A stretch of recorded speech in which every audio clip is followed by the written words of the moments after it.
වශයෙන්ම මම ස්තුතිවන්ත වෙනවා මෙන්න මේ සිරස නාලිකාව. ශම්මි go home මේ වෙද්දී මුළු මහත් ශ්‍රී ලංකා ක්‍රිකට් ප්‍රේක්ෂකින් එකම අරමුණක් වෙනුවෙන් පෙළගැසී ඇරඹි මාතෘකාව තමයි ශම්මි go home. ආගමක් වගේ අපේ රටේ සියලුම දෙනා ආදරය කර ඒ වගේම රස විඳපු ශ්‍රී ලංකා ක්‍රිකට් මේ වෙද්දී කඩා වැටී තිබෙන්නේ වසර ගණනාවක් සේම වර්තමානයේ දක්වාම ඒකාධිපති ස්වරූපයෙන් ශ්‍රී ලංකා ක්‍රිකට් ආයතනයේ සභාපති ලෙසින් කටයුතු කරන ශම්මි සිල්වා හේතුවෙන් බවට තමයි පවසමින් බොහෝ කලක සිට අපේ රටේ ජනතාව ඔහුට චෝදනා එල්ල කරමින් තිබුණේ. මෙවර 2020 ලෝක කුසලානයේ ශ්‍රී ලංකා කණ්ඩායම දැක්වූ දුර්වල ක්‍රීඩා විලාසයත් සමගම එහි උච්චතම අවස්ථාව උදා වුණේ නවසීලන්ත කණ්ඩායම හමුවේ ලද පරාජයත් සමගයි. ඉන් නොනවතුණු ඒ රැල්ල අද දින නිරවශ්‍යයෙන් ශ්‍රී ලංකා ක්‍රිකට් ආයතනය ඉදිරිපිට විරෝධතාවක් දක්වා වර්ධනය වුණා.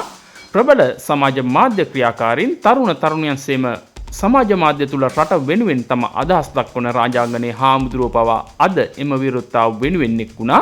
ධනය වෙනුවෙන් අපේ ක්‍රිකට් වලට එල්ල වී තිබෙන චෝදනාවන් වලට වගකිය යුතු වන්නේ වර්තමාන ක්‍රිකට් සභාපති ශම්මි සිල්වා ලෙසටයි සෑම දෙනෙකුගෙන්ම එල්ලවන චෝදනාව වී තිබුණේ. පසුගිය දින තුල පැවති නවසීලන්ත තරගය නිමවීමෙන් පසුවත් නායක දසුන් ශානක නොකියා කිව්වේ මේ දේවල්.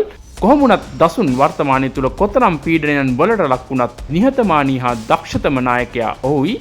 නිදහසෙක් ඔහුට කණ්ඩායම ඕනෑම තරගයක හැසිරවීමට ඉඩ ලබා දෙනවා නම් තත්ත්වය හාත්පසින්ම වෙනස් වෙනවා. බොහොම මෑතක තමයි දසුන් නැවත කණ්ඩායම සමග එක්ුණේ. ඒ වගේමයි දසුන් ශානකට නැවත නායකත්වය ලැබුණෙත් බොහොම පොඩි කාලයක් ඇතුළත. ඒ ගැනත් අපි හිතන්න ඕන. කොහොමුණත් අදින් ඇරබි මේ නව ගමනට රටට ක්‍රිකට් වලට ආදරය කරන පුද්ගලයෙක් විදියට සෑම අවස්ථාවකදීම ශ්‍රී ලංකා ක්‍රිකට් ආයතනයට සුදුසු නව සභාපතිවරයෙක් පත් කර ගැනීමට හැකි සෑම අයුරින්ම අපි කරන්න පුළුවන් දේ අනිවාර්යෙන්ම අපි කරන්න ඕන.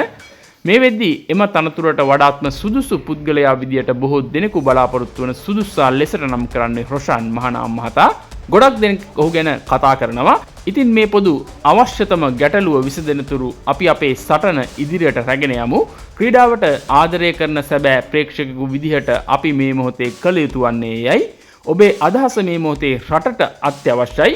එක් කරන්න ඒ සමගම ඔබේ අදහස. ඉතින් මෙවර ලෝක කුසලානයේ සුපිරි 8 දෙනාගේ වටේ අවසන් තරගය ඉතාමත්ම තියුණු මුහුණුවරක් ගෙන තිබෙනවා. ඉන්දිය කොදෙව් සටනේ තරඟ ප්‍රතිඵලය මත තමයි අවසන් සෙමිෆයිනල් වෙනුවෙන් සුදුසුකම් ලබන අවසන් කණ්ඩායම තීරණය වෙන්නේ. එම උණුසුම් තරඟයේ තොරතුරු හා ශම්මි go home සටනේ නවතම යාවත් කාලීන තොරතුරු සමග නැවත හමු වීමේ බලාපොරොත්තුවෙන් සමුගන්නවා. නාලිකාව සබ්ස්ක්‍රයිබ් කරලා තියාගන්න. සුබ දවසක් ඔයාලා හැමෝටම.